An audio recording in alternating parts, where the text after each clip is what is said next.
بسم الله الرحمن الرحيم شهر رمضان الذي أنزل فيه القرآن هدى للناس وبينات من الهدى والفرقان فمن شهد منكم الشهر فليصم. அஸ்ஸலாமு அலைக்கும் வரஹ்மத்துல்லாஹி வபரகாத்துஹு. கண்ணியத்திற்குரிய எல்லாம் வல்ல அல்லாஹுவின் நல்லடியார்களே, அல்லாஹுவின் அருள் பொங்கும் புனிதம் நிறைந்த ரமலான் மாதத்தில் மிக்க மேலானவன் என்கிற திருக்குர்ஆனுடைய 87வது அத்தியாயமாக இருக்கிற சூரத்துல் அலாவின் விளக்க உரையை தொடராக நாம் பார்க்க இருக்கிறோம். அதனுடைய விளக்கத்திற்கு செல்வதற்கு முன்பாக திருக்குர்ஆனை அணுகுவதற்கு நாம் தெரிந்து கொள்ள வேண்டிய ஒரு சில செய்திகளை, முழுமையாக இல்லாவிட்டாலும் ஒரு சில அடிப்படையான விஷயங்களை நினைவுபடுத்தி கொண்டிருக்கிறோம். அதுல நேற்றைய தினம் இறுதியாக சூறாக்களுக்கு இடையில ஜோடியான சூறாக்கள் இருக்கிறது, இரட்டை சூறாக்கள் இருக்கின்றன. அந்த இரட்டை சூறாக்கள் ஒன்றை ஒன்று பூர்த்தி செய்கின்றன. எவ்வாறு அது பூர்த்தியாக அமைகின்றது என்பது குறித்த விஷயங்களை நேற்றைக்கு நாம இறுதியா பார்த்தோம். அதற்கு அடுத்தபடியாக நாம சூறாவிற்குள்ள நுழையிறோம் அப்படின்னா, திருக்குர்ஆனை எடுத்து அந்த அத்தியாயத்தை 87 எடுத்து அதை படிக்க ஆரம்பிக்கிறதுக்கு முன்னாடி முதல்ல ஹெட்டிங்ல அந்த சூறாவை பற்றி சில தகவல்களை எழுதியிருப்பாங்க. அரபுலையும் எழுதியிருப்பாங்க, தமிழ் மொழிபெயர்ப்புகளையும் எழுதியிருப்பாங்க.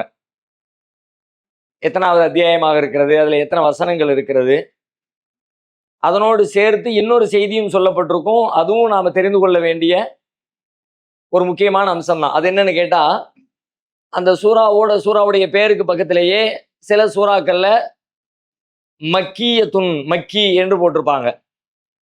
சில சூறாக்கள்ல மதனியத்துன், மதனி சூறா என்று போட்டிருப்பாங்க. அதென்ன மக்கி மதனி? இப்ப இந்த சூறாவை எடுத்துக்கிட்டோம்னா சூரத்துல் அலா 87வது சூறாவை நீங்க எடுத்து பார்த்தீங்கன்னா மக்கியா, அதாவது மக்காவில் அருளப்பட்டது, ஹிஜ்ரத்துக்கு முன்னாடி அருளப்பட்டது. நபி ஸல்லல்லாஹு அலைஹி வஸல்லம் ஹிஜ்ரத் செய்யறதுக்கு முன்னாடி இந்த அத்தியாயம் அருளப்பட்டிருக்கிறது. அதை மக்கிங்கிற பெயர்ல சொல்லுவாங்க. ஹிஜ்ரத்துக்கு பிறகு அருளப்பட்டதை மதனி என்கிற பெயர்ல குறிப்பிடுறாங்க. ஆரம்ப கால முஸ்ஹப், ஆரம்ப பிரதி இருக்குல்ல, உஸ்மான் ரலியல்லாஹு அன்ஹுடைய காலத்துல எழுதப்பட்டு இன்னைக்கும் ஆவண காப்பகத்துல பாதுகாப்பாக வைக்கப்பட்டிருக்கிற அருங்காட்சியகத்துல இருக்கிற ஒரு ஆக பழைய பிரதி, அதுதான் நம்மிடத்துல இருக்கிற ஆக பழைய பிரதி. அதுக்கு முந்தி எழுதப்பட்ட ரசூலா காலத்துல தோள்கள்ல அதெல்லாம் எதுவுமே நம்ம இடத்துல பாதுகாப்பா இல்லை. உஸ்மான் ரலியல்லாஹு அன்ஹு காலத்துல எழுதப்பட்டதுதான் பாதுகாப்பா இருக்கிறது. 2 இடத்துல இன்னைக்கு உலகத்துல மிச்சமா இருக்கிறது. அந்த பிரதியை எடுத்து பார்த்தீங்கன்னா அதுல இந்த விவரம்லாம் இருக்காது. அதுல அந்த வசனங்கள் எழுதப்பட்டுக்கிட்டே இருக்கும். அதுக்கு அடுத்த அத்தியாயம் ஆரம்பிக்கிற பொழுது ஒரு பிஸ்மில்லா ரஹ்மான் ரஹீம் இருக்கும். அப்படியே அடுத்து கண்டினியூ ஆயிரும். அந்த பிஸ்மில்லா வச்சு அடையாளம் படுத்திக்கோ, இப்போ அடுத்த சூறா ஆரம்பம் ஆயிடுச்சு. அடுத்த பிஸ்மில்லா வரும்போது இப்போ முதல் சூறா முடிஞ்சு போச்சு. ஆனா பின்னால் அச்சு பதிவு வருகிற தருணத்துல அச்சிடப்பட்டிருக்கிற திருக்குர்ஆன் எல்லா குர்ஆன்லையுமே இந்த மக்கி மதனி என்று போடுகிற ஒரு வளமை ஒன்று வந்திருக்கு. அது பிழையா சரியானா அது அது தனியான விமர்சனம். ஆனால் அதற்குள்ள நமக்கு என்ன, அதுல அந்த மக்கி என்று சொல்வதில், மதனி என்று சொல்வதில் குர்ஆனை புரிந்து கொள்வதற்கும் அதுக்கு ஏதாவது சம்மதம் இருக்குதா அப்படின்னு கேட்டால் சம்மதம் இருக்குதான் செய்கிறது. அது பற்றியான இது எப்போ அருளப்பட்டது என்பதை தெரிந்து கொள்வது குர்ஆனை முழுமையாக புரிந்து கொள்வதற்கு நமக்கு உதவி செய்யும். குர்ஆனை புரிந்து கொள்வது என்பது வெறுமனே குர்ஆனை வாசித்தல் மட்டுமல்ல, அதனோடு சம்பந்தப்பட்ட பல விஷயங்களை தெரிந்து கொள்வதன் வழியாக குர்ஆனை நாம் சரியாக அதனுடைய நோக்கத்தை, அதிலிருந்து பெற வேண்டிய பாடத்தை மிக துல்லியமாக புரிந்து கொள்வதற்கு, அது அருளப்பட்ட கால சூழல் பின்னணியை தெரிந்து கொள்வது நமக்கு உதவி செய்யும். அதுக்காக நம்ம அதை தெரிந்து கொள்ளத்தான் வேணும். எப்படி அப்படின்னு பார்த்தா, உதாரணமா இப்ப குர்ஆனுடைய படிநிலை இருக்கிறது. குர்ஆன் பல்வேறு தீமைகளுக்கு எதிராக போராடி இருக்கிறது, பல தீமைகளை வேரோடு அழித்திருக்கிறது. அவ்வாறு அது தீமைகளுக்கு எதிரான போராட்டம் என்பது ஒரு நாளிலோ ஒரு வசனத்திலோ ஒரு அத்தியாயத்திலோ முடிவு பெற்றதல்ல. பல்வேறு இடங்களில் பல்வேறு வசனங்களில் பல்வேறு அத்தியாயங்களின் வழியாக ஒரு தீமைக்கு எதிராக பல இடத்துல திரும்ப திரும்ப திரும்ப திரும்ப எல்லாம் போராடி கொண்டே இருப்போம். அல்லாஹ்வுடைய வசனங்கள் பேசிக்கொண்டே இருக்கும். ஒரு கட்டத்தில் அந்த தீமை முற்றிலுமாக அரபகத்தில் ஒழிக்கப்பட்டிருக்கும். சிறுக்குல இருந்து எடுத்துக்கலாம், மூட நம்பிக்கைகள்ல இருந்து எடுத்துக்கொள்ளலாம், மதுபானம், விபச்சாரம், இந்த மாதிரி பல்வேறு தீமைகள் இருக்கிறது. எல்லா தீமைகளுக்கு எதிராகவும் தவறுகளுக்கு எதிராகவும் குர்ஆன் பெரும் போராட்டத்தை நிகழ்த்தி இருக்கிறது. ஆனா ஒவ்வொரு வசனத்துல ஒரு அறிவுரையில அப்படி எதுவும் நீக்க முடியாது.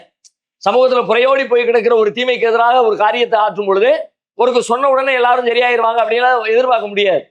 அதுக்காக முதல் ஸ்டார்டிங்ல ஒரு வேலையை எல்லாம் செஞ்சிருப்பான். எடுத்த எடுப்புல எப்படி சொல்லணும், கொஞ்ச நாள் ஆனதுக்கு பிறகு திரும்ப அதை சொல்லுவான், கொஞ்சம் மாடிஃபை பண்ணி சொல்லுவான், அதை விட கொஞ்சம் வேற மாதிரி சொல்லுவான். கொஞ்ச நாள் கழிச்சு மீண்டும் எல்லாம் சொல்லுவான், இன்னும் கொஞ்சம் வேற மாதிரி சொல்லுவான்.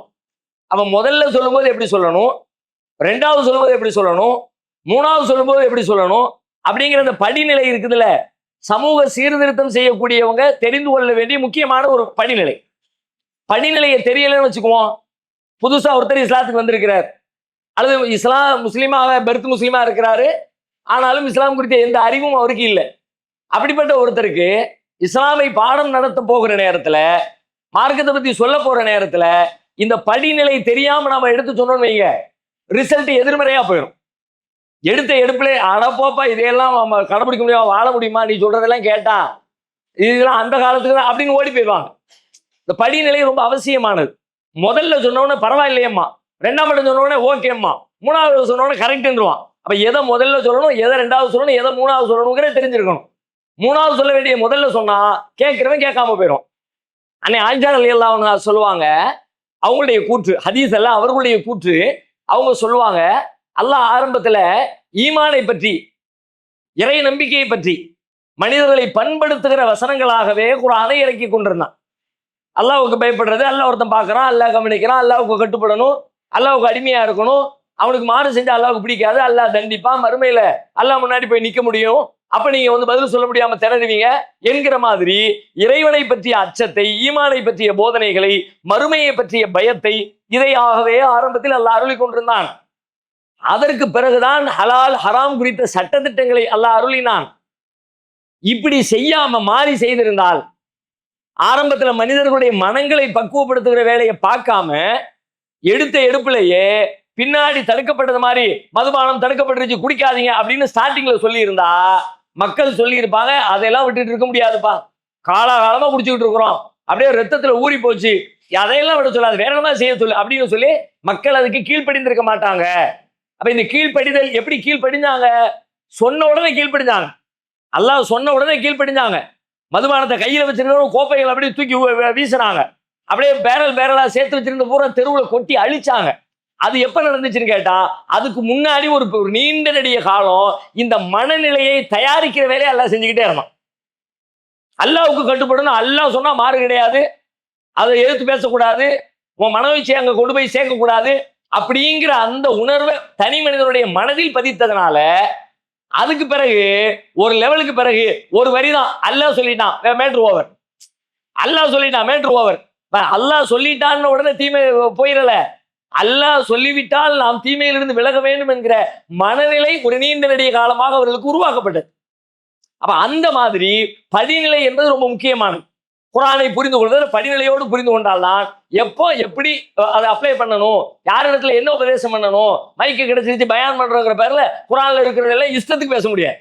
முன்னாடி இருக்கிறவங்க யாரு, அவங்களுடைய தேவை என்ன, அவங்களுடைய அறிவு என்ன, அவங்களுடைய அனுபவம் என்ன, அதற்கு ஏற்றார் போன்னு நான் எஜுகேட் பண்ணணுமே தவிர குர்ஆன்ல வசனம் இருக்குன்னு ஓதிட்டதுக்காக வேண்டி அவர் குர்ஆனை தரப்பா சொன்னாருன்னு சொல்லக்கூடாது. குர்ஆனைத்தான் சொன்னாரு, யார்கிட்ட சொன்னாரு, எப்படி சொன்னாரு, இப்பதான் இஸ்லாத்தை ஏத்து கொண்டு உட்கார்ந்து வச்சிருக்கோம், அவரை வந்து உட்கார்ந்து என்ன சொல்லணும், அல்லாஹ் எப்படி சொல்லணும் அப்படி சொல்லு, அல்லாஹ் முதல்ல என்ன சொன்னா அதை நீ ஃபர்ஸ்ட் சொல்லு, அல்லாஹ் ரெண்டாவது என்ன சொன்னா அதை ரெண்டாவது சொல்லு, அல்லாஹ் மூணாவது என்ன சொன்னா அல்லாஹ் அதை மூணாவது சொல்லு. அப்ப அவரும் அப்படியே எஜுகேட் ஆகி கொஞ்சம் கொஞ்சமா மனதில் தயாராகி வருவார். குர்ஆன்ல தான் இருக்க அப்படியெல்லாம் பேசக்கூடாது.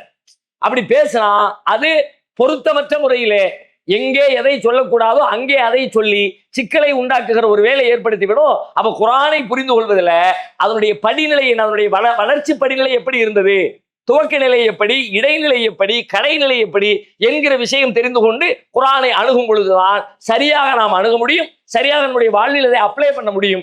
இது குர்ஆனுக்குள்ளே சூறாவிற்குள்ளே செல்வதற்கு முன்பு நாம தெரிந்து கொள்ள வேண்டிய ஒரு செய்தி. அடுத்து இன்னொரு முக்கியமான செய்தி, குர்ஆன்ல ஒரு வசனம் இருக்கும், அது எந்த சூழலில் இதை நடைமுறைப்படுத்துவது என்பது குறித்த அறிவு. படிநிலை என்பது ஒண்ணு, இப்ப சொல்றது வேற ஒண்ணு. இது என்ன அப்படின்னு கேட்டா, குர்ஆன்ல ஒரு சட்டம் இருக்கிறது, இந்த சட்டத்தை எங்க அப்ளை பண்றது, எந்த நேரத்தில் அப்ளை பண்றது, யாருக்கு அப்ளை பண்றது, குர்ஆன்ல இருக்குது அப்படின்னு ஊர்ல உலகத்தில் இருக்கு எல்லாரும் செய்யுங்கப்பா அப்படின்னு சொல்ல முடியாது. குர்ஆன்ல இருக்கிற பல சட்டங்கள் சில பேருக்குரியது சில சட்டங்கள், சில நேரத்திற்குரியது சில சட்டங்கள், பல பேருக்குரியது சில சட்டங்கள், சில நேரங்களில் இந்த காலகட்டத்தில் இதை செயல்படுத்தாத என்று சொல்லக்கூடிய வசனங்கள். அப்ப எந்த இடத்துல எந்த சூழல்ல இதை ஃபாலோ பண்ணணும் அப்படிங்கிற ஒரு தெளிவு நமக்கு தேவைப்படுகிறது.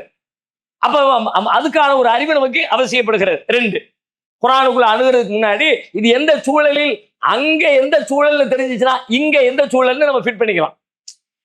குர்ஆனை மட்டும் தெரிஞ்சுக்காம இந்த குர்ஆன் எந்த சூழலில் வந்தது, எந்த நேரத்தில் வந்தது, எந்த பின்புலத்தில் வந்தது, யாருக்கு வந்தது, குர்ஆனுக்கு வெளியில இது நம்ம ஏற்கனவே சொல்றேன், அதே லாங்குவேஜ்ல சொல்றதா இருந்தா வரிகளில் தெரியாது, வரிகளுக்கு இடையில் தெரியும், அல்லது வரிகளுக்கு வெளியில் தெரியும்.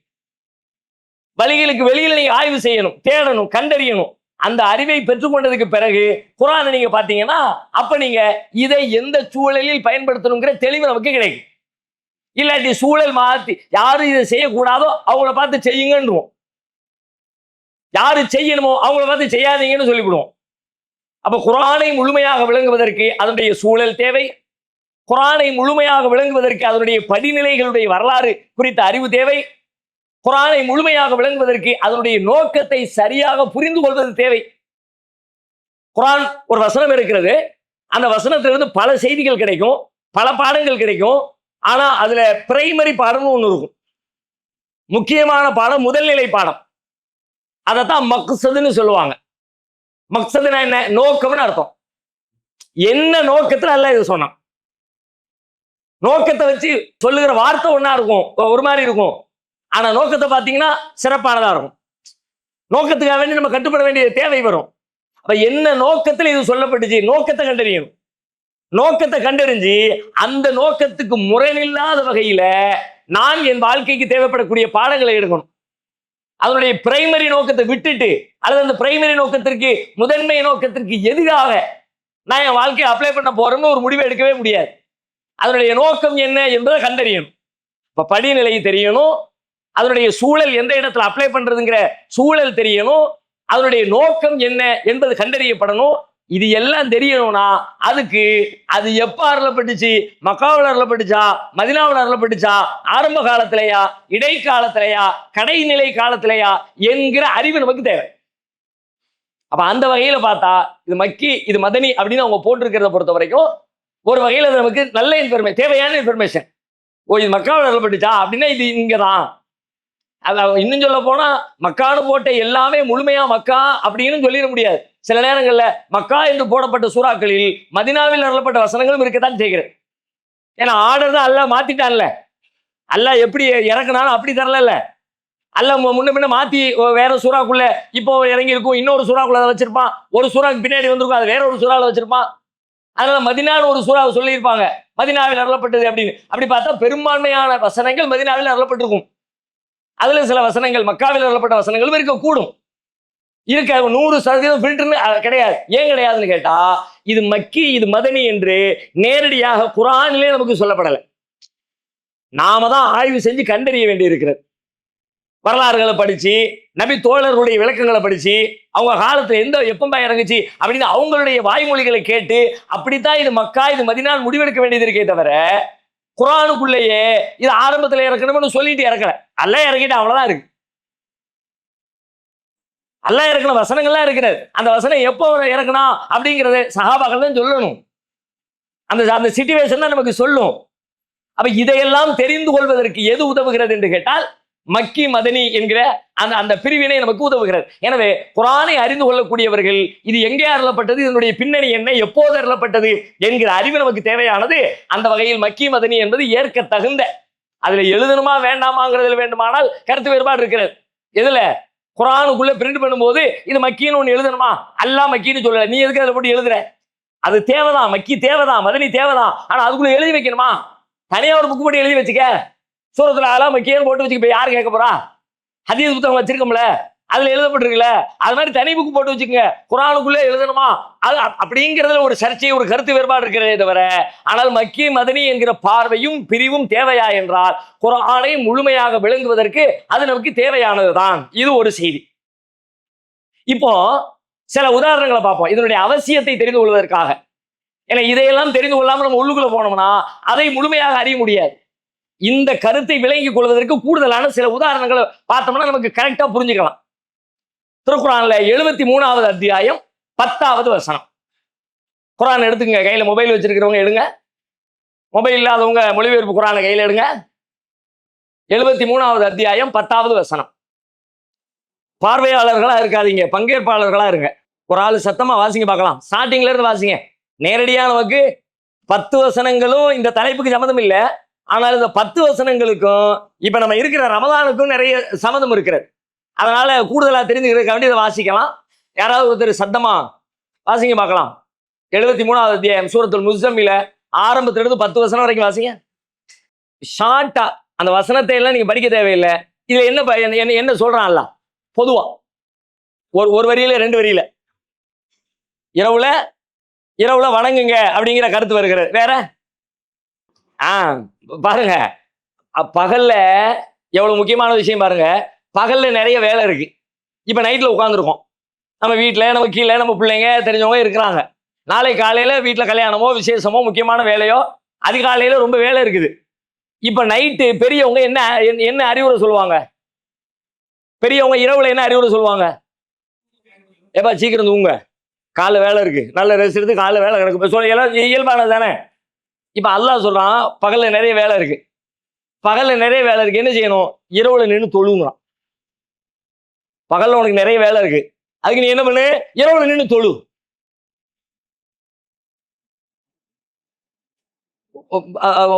பொருத்தமா தெரியுதா, பொருத்தமற்றதா தெரியுதா? பொருத்தமா தெரியுதா, பொருத்தமற்றதா? பொருத்தம் இல்லைல்ல, நடைமுறை வாழ்க்கை பொருத்தம் இல்லைல்ல. அப்படிதான் நம்முடைய அறிவு சொல்கிறது. நம்ம அப்படி மறுத்தா கூட எப்படி அது குரான் ஆச்சே, அப்படி பொருத்தம் இல்லைன்னு சொல்லக்கூடாது அப்படின்னு நினைச்சுக்கிட்டு நீங்க சமாளிப்பீங்களே தவிர, நெசமா சொன்னா இப்ப காலையில வேலை இருக்கும், நைட்டு சீக்கிரம் தூங்குறாங்கிறதான் பொருத்தம். அதுவும் சாதாரண வேலை இல்லையா, கவுலன் சகீலா, கனமான சொல்லை தருகிறோம். அந்த பணி எப்படிப்பட்ட பணி தெரியுமா? பகல்ல இன்னலக்க விண்ணஹாரி சபஹன் தவீலா, பகல்ல பெரும்பணி உங்களுக்கு காத்திருக்கிறது.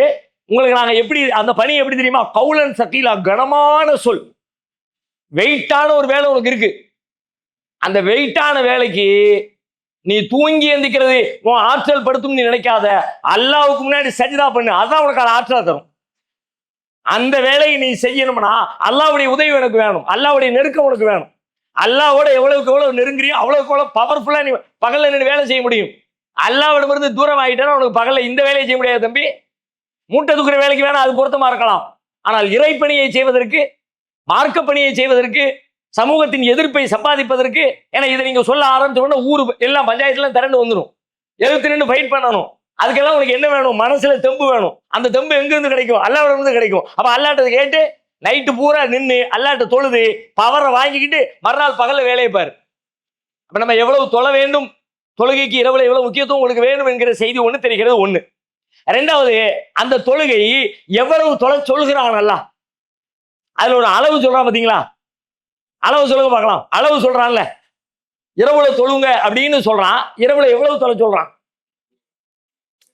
யாயுல் முஸம்மில் குமில் லைல இல்லா கலீலா. 2வது வசனம் சொல்லுது கொஞ்ச நேரமே தவிர.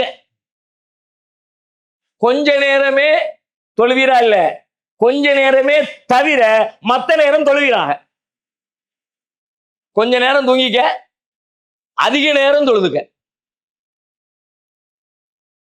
இதெல்லாம் செய்யறதா வேண்டாமா? நீங்கள் அனாதை குழந்தைகளை ஆதரிக்க விரும்புகிறீர்களா?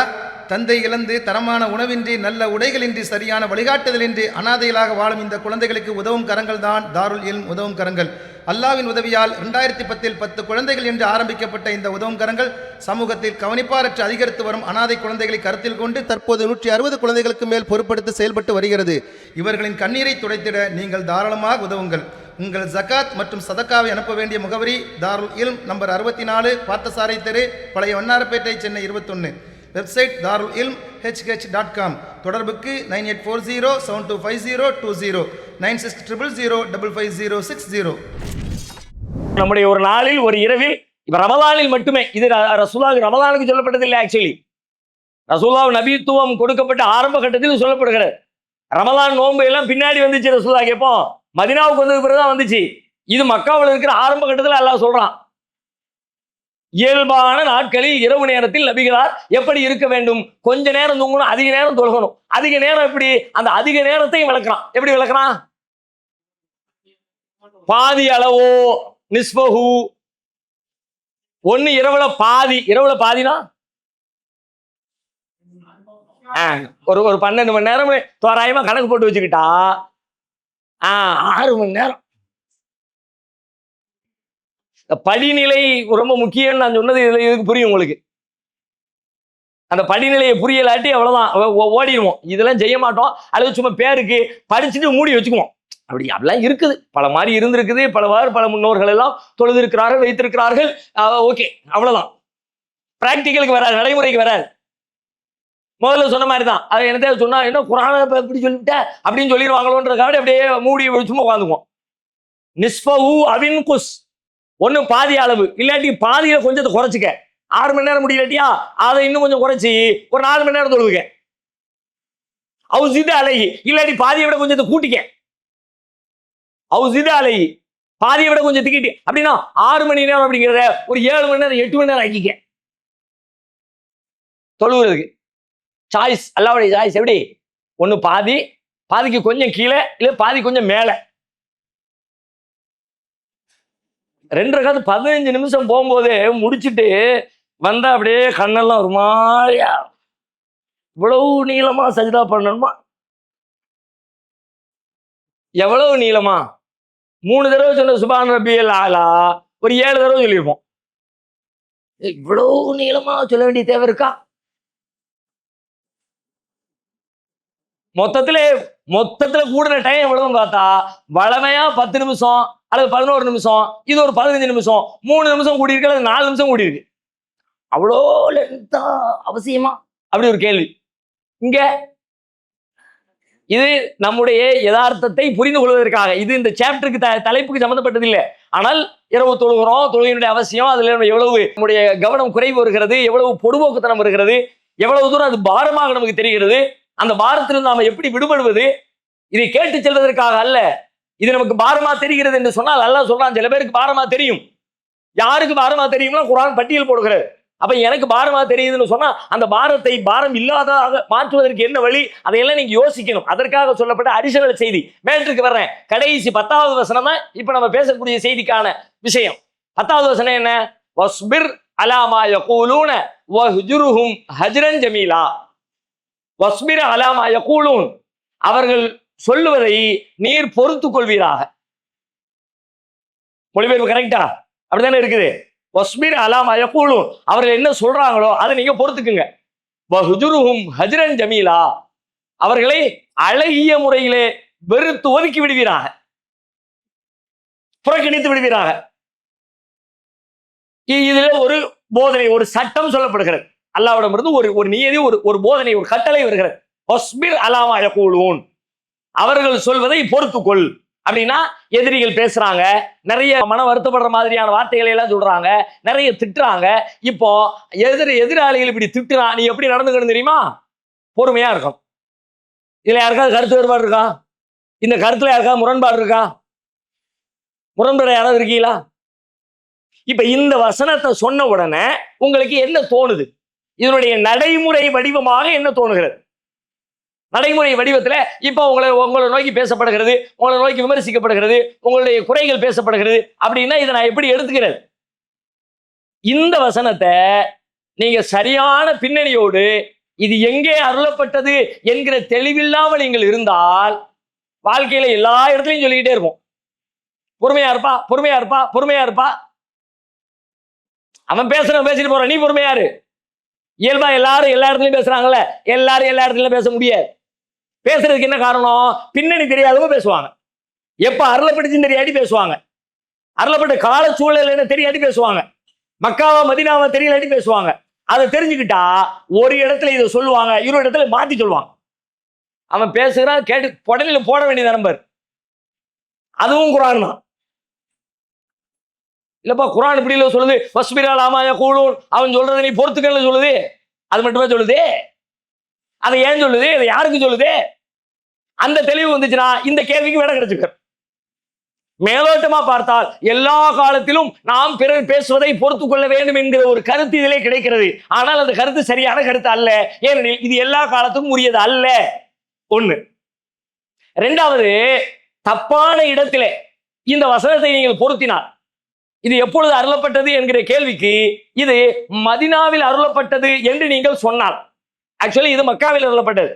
ஆரம்ப காலத்துல முஸ்ஸமில் மக்காவில் இருந்தாங்க ரசூலா, அப்ப என்ன அருளப்பட்டுச்சு? மக்காவில் அருளப்பட்டது. நீங்கள் தவறாக மதீனாவில் அருளப்பட்டது என்று இதை நீங்கள் பார்த்தால் என்ன நடக்கும் தெரியுமா? இந்த வசனம், இந்த அத்தியாயம் மதீனாவில் அருளப்பட்டதுன்னு நீங்க பாத்தீங்கன்னா இஸ்லாத்துக்கே தப்பான வடிவம் வந்துடும். எப்படி தப்பான வடிவம் வரும்? அடிச்சுக்கிட்டு இருப்பான், கொண்டுகிட்டு இருப்பான், அநியாயம் பண்ணிக்கிட்டு இருப்பான், கடுமையா திட்டிக்கிட்டு இருப்பான். பா தம்பி ஒண்ணும் பேசாத, ஒண்ணும் பண்ண, பொறுத்துக்க பொறுத்துக்க பொறுத்துக்க. அநியாயக்காரர்களுடைய கை ஓங்கிரும். இப்ப கிறிஸ்தவ மார்க்கத்துல சொல்லுவாங்க, நம்ம அதை விமர்சனம் பண்ணுவோம், ஒரு கண்ணத்தை அடிச்சா மறு கண்ணத்தை காட்டு அப்படின்னு. இப்படியே இருந்தா அடிச்சுக்கிட்டே இருப்பானப்பா, அநியாயக்காரனுடைய கை ஓங்கிருமே. அப்ப நீ என்ன பண்ணணும்? அநியாயக்காரனை திருப்பி 4 சாத்து சாத்தணும். அடிக்கிறதுக்கு ஆள் இல்லைன்ற அந்த அந்த எண்ணத்துல விளையாண்டுக்கிட்டு இருக்கானா? கையை தூக்குன, கத்திய தூக்குன, ஆயுதம் தூக்குன, ஒன்ன தொலைச்சு விடுவோம் அப்படிங்கிற அச்சத்தை உண்டாக்கணும். அப்படி உண்டாக்குனாதான் அநியாயம் குறையும், தீமைகள் குறையும். மதீனாவுடைய சிச்சுவேஷன்ல இப்படித்தான் இருந்துச்சு. ரசூல் அநியாயத்தை பண்ணி சும்மா இருக்கல, மத்தவங்க பேசுறத பார்த்து யாரா ஏதாவது மாறி ஏற்கு மாற பேசினா உடனே கூப்பிட்டு வச்சு கத்தல்லாம் அடி வெளுத்துருவாங்க. 1 2 இல்ல, ஏன்னா அதிகாரம் ரசூலுடைய கையில அதிகாரம் இருந்துச்சு. அப்போ பொதுவா பார்த்தா எல்லா காலத்துக்கும் தோணுது, அதுவும் பிழையான கருத்து. மதீனாவில் இறங்கியது என்று பார்த்தால் அதுவும் பிழையான கருத்து. ஏனெனில் மதீனாவில் அதிகாரத்தோடு இருந்தார்கள், அங்க போய் பொறுமையாயிரு அப்படின்னு சொல்றது நியாயமற்றது. அதிகாரத்தை பயன்படுத்தணும். இப்ப சரியான இடத்திலே பொருத்தி பாருங்கள், இது மக்காவில் அருளப்பட்டது. இப்போ உங்களுடைய பார்வையை திருப்புங்க. மக்கா எப்படிப்பட்ட ஒரு சூழல்? ரொம்ப சிறுபான்மையா இருந்தாங்க, பலவீனமா இருந்தாங்க, எதிர்ப்புகள் கடுமையா இருந்துச்சு, கடும் துன்பத்தோடு இருந்தாங்க. எதிர்த்து திருப்பி அடிக்கிறதுக்கான ஒரு சமூக பலம் அவங்கள்ட்ட இல்ல, ஒரு மிலிட்டரி இல்ல, ஒரு ராணுவம் இல்ல. இவங்க எதிர்த்து நின்று களமாட நினைச்சாங்கன்னா அது இவங்களுக்கே எதிராக போயிடும். இருக்கிறது 10 பேர், 20 பேர், 5 பேர், 7 பேர். இந்த 7 பேர் எந்திரிச்சாங்கன்னா மக்காவில் இருக்கிற மொத்த காவர்கள் எந்திரிச்சுன்னு ஒரே அடி அடிச்சு ஒரே நாள மௌத்தாக்கிருப்பான். இப்ப அல்லாஹ் சொல்றான், பொறுமையா அடி வாங்கிக்க. இப்ப அடி வாங்கிக்க தம்பி, இப்ப அடி வாங்க, இப்ப பொறுமையாரு. இந்த பொறுமை இருக்குத, இந்த பொறுமைக்கு பேரு கோழைத்தனம் இல்ல, இந்த பொறுமைக்கு பேரு ஸ்ட்ராட்டஜி, யுத்தி. இந்த நேரத்தில் கடைபிடிக்க வேண்டிய ஒரு யுத்தி. இது மாதிரி நாம ஒரு ஊர்ல, ஒரு நாட்டுல பலவீனமா சிறுபான்மையா எதிர்த்து நிக்க முடியாம, எண்ணிக்கையில கம்மி, எல்லா வகையிலும் கீழ்நிலையில் இருக்கிறோம். அந்த நேரத்துல அடி விழுதா, இஸ்லாத்துக்காக வேண்டி கொள்ளுறானா, மிதிக்கிறானா, ஏய் அப்படின்னு எந்திரிச்சு நின்றாத. பொறுமை. இப்ப நீ உயிரோடு இருக்கணும் தம்பி, உன் கொள்கை பரவணும், எல்லா இடத்துக்கும் போய் சேரணும். அது வரைக்கும் நீ வெயிட் பண்ணு. நீ எந்திரிச்சு நின்று உஸ்ரா கொடுத்துருவேன், மௌத்தா போயிருவேன். அப்போ அதுக்கப்புறம் இந்த கொள்கையை சொல்றதுக்கு யாரு இருப்பா? நபிகளார் பதில்களத்தை கேட்டாங்க தெரியுமா? அல்லாஹும்ம இன் துஹ்லிக ஹாதிஹில் இஸாபத வலன் துஅபத அபதா. இறைவா, இந்த படை அழிக்கப்பட்டால் இனிமே நீ வணங்கப்பட மாட்டாய் அல்லாஹ். அவனே என்ன அர்த்தம்? மொத்த முஸ்லீம்களையும் இவ்வளவு நாள் அரும்பாடுபட்ட எல்லா டீமே கொண்டு வச்சு நிப்பாட்டி வச்சிருக்கேன், எல்லாம் காலியா போயிடுச்சுன்னா திரும்ப யார் வழியா கொண்டு போய் இந்த இஸ்லாத்தை சேர்க்கிறது? எப்படி மக்கள் மத்தியில தௌஹீதை கொண்டு போய் நிலைநாட்டுறது? அப்ப இந்த நேரத்துல செய்தி போய் எல்லா இடங்களையும் சேர்ற வரைக்கும் அப்படியே கமுக்கமாறு அடினா வாங்கிக்க, பொறுத்துக்க. ஒரு நாள் ஒரு வெயிட் பண்ணிக்கிட்டே இரு. இன்னும் பொறுமை என்பது அந்த இடத்துல ஒரு பெரிய ஆயுதம். பொறுமை என்பது ஆயுதம். அந்த ஆயுதத்தை பயன்படுத்தினி. இன்னும் சொன்னா நீ சும்மா இருக்கிறதுக்கு பேர் பொறுமை இல்லை, செயல்படாது இருப்பதற்கு பேர் பொறுமை இல்லை, எதிர்பார்த்து காத்திருப்பதற்கு பேர் பொறுமை. இப்ப இருக்கிறேன் நானு, இப்படிதான் உட்காந்து ஒண்ணும் செய்யல, இப்படிதான் இருக்கேன். ஆனா சும்மா இல்ல, உள்ளுக்குள்ள நெருப்பு ஓடிக்கிட்டே இருக்கு. இன்னைக்கு இப்படித்தான், நாளைக்கு நிலைமை மாறும், கை ஓங்கும், அப்ப வச்சுக்குவோம் வேட்டைய அப்படிங்கிற எதிர்பார்ப்போட நிலைமை மாறினோட சட்டுன்னு பாஞ்சிரும காலத்துக்கு. சரியான கும்மிருட்டு பயணம் போய்கிட்டே இருக்கிறீங்க, வெளிச்சம் இல்ல, ஒண்ணும் இல்ல, நள்ளிரவு மாட்டிக்கிட்டீங்க. இப்ப என்ன பண்றது?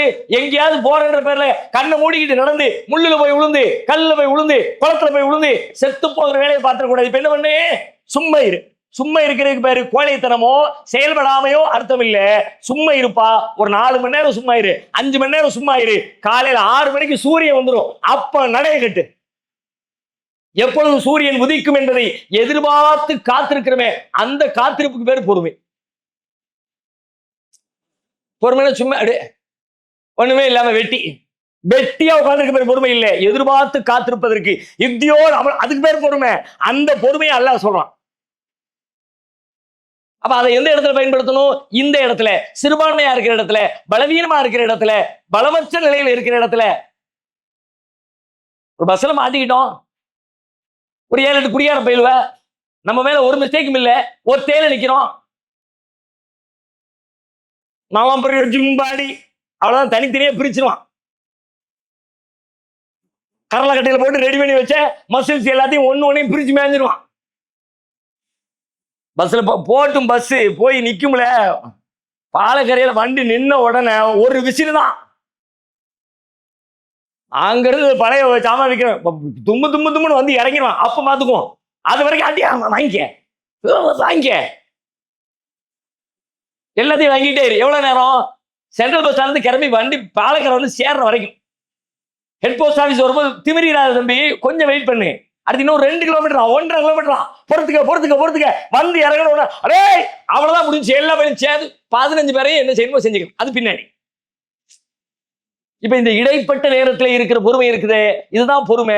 அந்த நேரத்தில் நீங்கள் பொறுமையாக இருப்பது கோழைத்தனம் அல்ல, இயலாமை அல்ல, பலவீனம் அல்ல, அதுதான் யுக்தி, அதுதான் செயல்பட வேண்டிய முறையும் கூட. நபிகளார் அப்படித்தான் செயல்படுத்த. இப்ப இந்த வசனத்தை ரசூலுல்லாஹ் எப்படி செயல்படுத்தினாங்க அப்படி ரசூலுல்லாஹ்வுடைய வரலாற்றில் அப்ளை பண்ணி பாருங்க.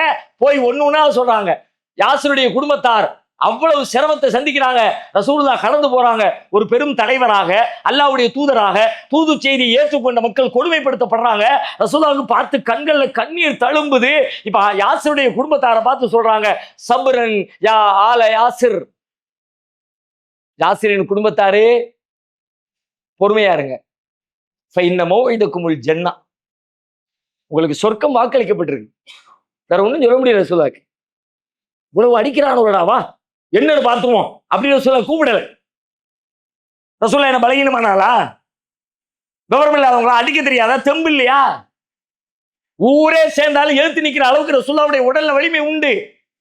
ஆனாலும் அந்த நபிகளார் அல்லாஹ்வுடைய கட்டளைக்கு ஏற்ப இதை செயல்படுத்துகிறார்கள். இந்த களம் எதிர்த்து அடிக்கிற களம் அல்ல, வீரியத்தோடு நின்று களமாடுகிற போர்க்களம் அல்ல, இது பக்குவத்தோடு அமைதி காக்க வேண்டிய களம் என்று ரசூலுல்லாஹி ஸல்லல்லாஹு அலைஹி வஸல்லம் புரிஞ்சிருந்து அதை செயல்படுத்தினாங்க. வஸ்பிர் அலா மா யகூலூன், அந்த இடத்துல தான் அப்ளை பண்ணணும். மதீனாவுல எப்படி நடந்தாங்க? மதீனாவுல வச்சு வெளுத்தாங்க, அநியாயக்காரர்களுடைய கைகளை உடைச்சு போட்டாங்க. ஹைபர் எதிரிகள் எல்லாம் வேற மாதிரி, யூதர்கள் எல்லாம் நமக்கு எதிராக சதி செஞ்சு ஒப்பந்தங்களை எல்லாம் மீறி கடுமையான எல்லை மீறி போய்கிட்டு இருக்கிறாங்க.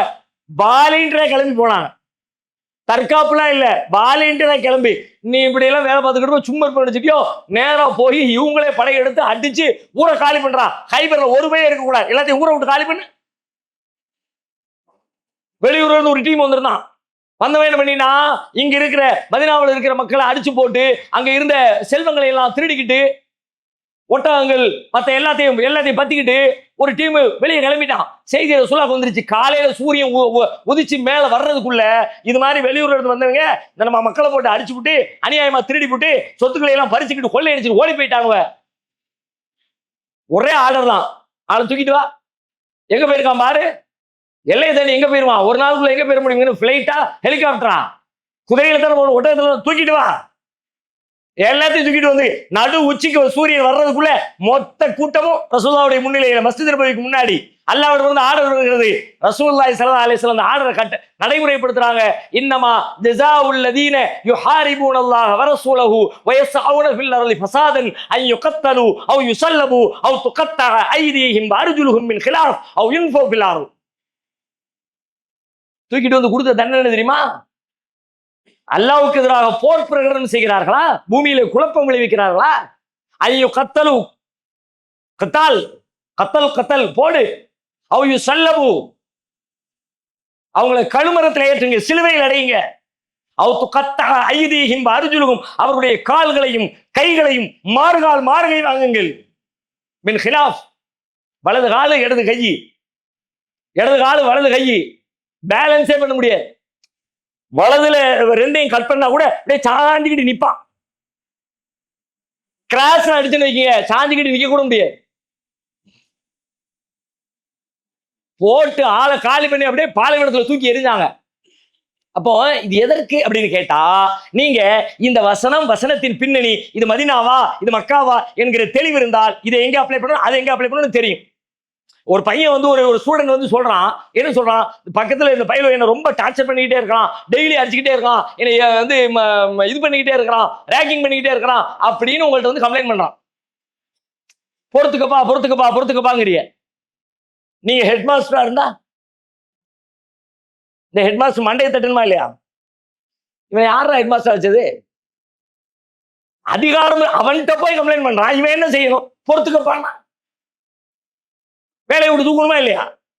அந்த மாதிரி தான் யார் பொறுத்துக்கன்னு சொல்லணும், யார் எழுத்து நின்று அடிக்கணும், அதை தெரிந்து கொள்வதற்கு அதனுடைய பின்புலம் எங்கே அருளப்பட்டது, மக்காவிலா மதீனாவிலா எப்பொழுது என்கிற விஷயத்தின் வழியாகத்தான் அது தீர்மானிக்கப்படுகிறது. எனவே நடைமுறையில் அதை எங்கே பயன்படுத்துவது என்கிற தெளிவு மக்கியா மதனியா என்பதன் வழியாக உறுதி செய்யப்படும். அதை நாம் அறிந்து கொண்டுதான் சூறாவிற்குள்ளே நுழையணும். அதே மாதிரி இன்னொரு உதாரணம் பாருங்க. 8வது அத்தியாயம் 60வது வசனம். ஒருத்தர் வாசிங்க பார்க்கலாம். ஃபுல்லா வாசிக்க தேவையில்லை, முதல் ஒரு வரி 2 வரி வாசிச்சா போதும்.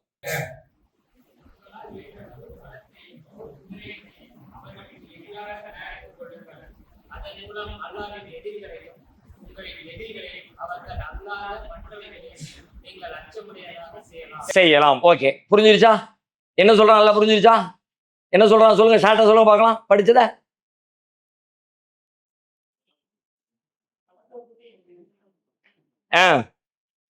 பலத்தை கூட்டிங்க, ஆயுதத்தை ரெடி பண்ணிக்கங்க.